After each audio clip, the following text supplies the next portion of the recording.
Penguin Random House Audio presents Millionaire Milestones, Simple Steps to Seven Figures. This is the author, Sam Dogen. To Justy, whose joy knows no bounds, and Kea, whose heart swirls with kindness. A first glimpse at fortune. "Take your dog collar off," yelled Mason, my manager. He was a Londoner in New York City, and we secretly referred to him as Evil English. He looked like Mr. Burns from The Simpsons, and he was as stingy with his compliments as he was generous with his tongue lashings. I had arrived to work at 5:30 a.m., wearing a puka shell necklace. Goldman Sachs had recently instituted a business casual dress code to help it compete against the growing tech firms who hired from the same talent pool. I figured, why not test out the new policy? My island-born parents, my dad from Oahu, my mom from Taiwan, had infused in me an easygoing vibe.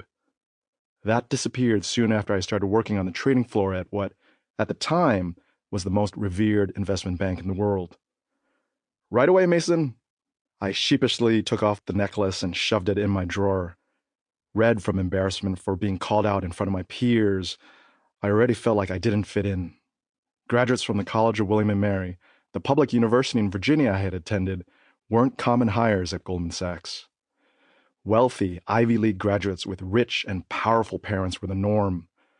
Among my entering analyst classmates' parents were a former Prime Minister of Canada, a high-ranking Chinese government official, and Goldman Sachs's private clients with at least $25 million in investable assets, to name just a few. Hiring the progeny of the world's rich and powerful was good for business. Take care of someone's children, and they will take care of you. After all, children are parents' most valuable assets. Then there was me, a guy who went to a public high school, a public college, and had no idea which utensil to use for each type of food during our many analyst dinners. Let's face it, my family had little to offer except for hard work and diversity. Whereas my fellow first-year analysts were used to attending fancy soirees and dressing to the nines, I wore whatever was on sale in my size at the local Century 21. "Buy a black suit that fits and make sure it fits for the next 10 years, advised one vice president during the analyst training period. It was his way of saying, stay in shape if you know what's good for you. At Goldman, the name of the game was assimilation. If you wanted to get ahead, you needed to act like you belonged. If your boss liked Premier League football, so did you. If your VP with 2 children never left before 8 p.m., there was no way in hell you could leave any earlier. In other words, look the part. Live the part. To survive, I very quickly stripped away my sense of self. After going through 55 interviews over 7 rounds, I felt like I had won the lottery. I had a job at a premier investment bank in New York City. I wasn't about to screw things up. And I didn't. More than that, I was successful at my job. But after the Twin Towers came down on September 11, 2001, I started questioning the purpose of working in finance. Was my entire career really going to be just about helping institutional investors make more money? Or could I eventually find another occupation that provided more meaning and fulfillment? I calculated that I had, at most, 18 years of the Wall Street grind left in me before I would burn out. By then, I would have seen all the ugliness behind the facade and known I needed to plan my escape. Getting out at the age of 40 sounded like a nice, round goal. I could spend the first half of my life bludgeoning my soul for money and spend the second half healing. The problem was, I didn't have a clear roadmap to guide me to an escape hatch, or a money coach to help me navigate my way forward. What I did have was a primal fear of drowning in misery and dying young from exhaustion. That was more than enough motivation for me to exercise my wits and draw my own darn map.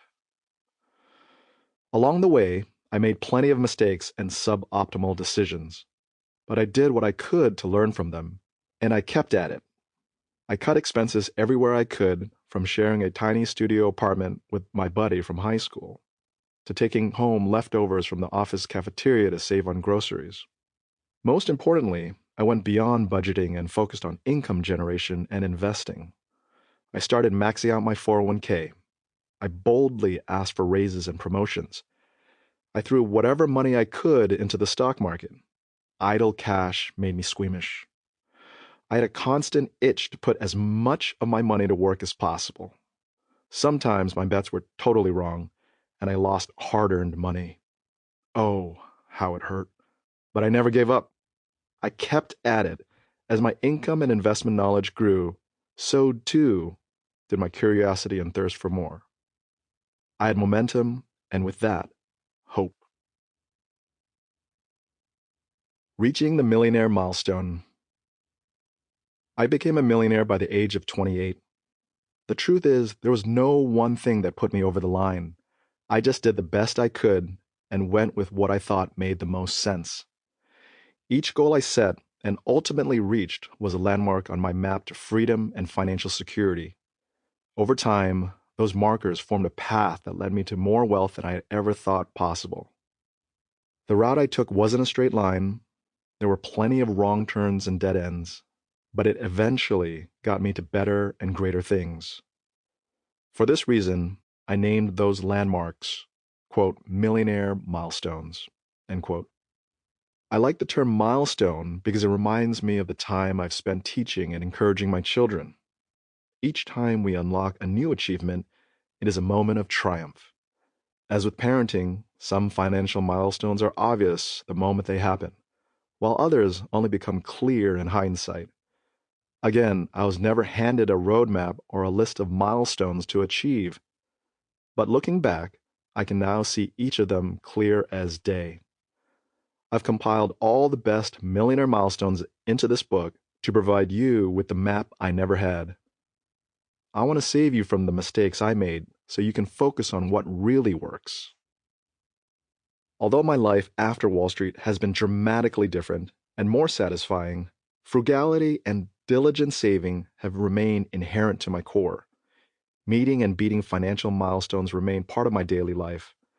This is why, by age 40, I was able to generate 6 figures a year in passive income for both my wife and me to remain free, now and forever. Your luck just increased. In my Wall Street Journal bestseller, Buy This, Not That, I discuss the importance of thinking in probabilities before making any decision. If you can get to a 70% probability that you are making a good decision, go for it. Just have the humility to know that same decision can be a bad or suboptimal choice about 30% of the time. Unless you experience catastrophe, you will learn from your mistakes and become a better decision maker over time. After you finish listening to this book, I believe your probability of becoming a millionaire in your lifetime will far surpass 70%. I'd be shocked if you didn't accumulate your first million within 20 years of employing the presented guidelines, if not much sooner. Becoming a millionaire is no longer a mythical level of financial success only a lucky few will ever achieve. Rather, most people who are intentional with their finances will achieve millionaire status. There are plenty of books to help you on your way. What sets me apart from other how-to-get-rich authors is that I walk the talk, writing from relevant, first-hand experience. I earned an undergraduate degree in economics and an MBA with a finance emphasis from UC Berkeley, worked in investment banking for 13 years, bought my first property at age 26 and my second by age 28, left the traditional workforce at 34, worked my way to multiple six figures in annual passive income by 39, started the personal finance site financialsamurai.com in 2009, and continue to share my thoughts about finance there regularly. I wasn't born rich, nor did I receive a trust fund or any cash inheritance. My parents raised me to be self-effacing and frugal. If you follow Financial Samurai, you know that I'm never too proud to admit when I'm wrong or discuss my mistakes. Although I certainly appreciate the security and freedom wealth provides, what has brought me greater, perpetual joy is helping others achieve their biggest hopes and dreams through financial independence. That's why I wrote this book. The road ahead. Becoming a millionaire is not as hard as you may think. Let me show you how. We begin our journey with 2 chapters on the importance of perspective to get you in the right money mindset. From there, Sample complete. Ready to continue?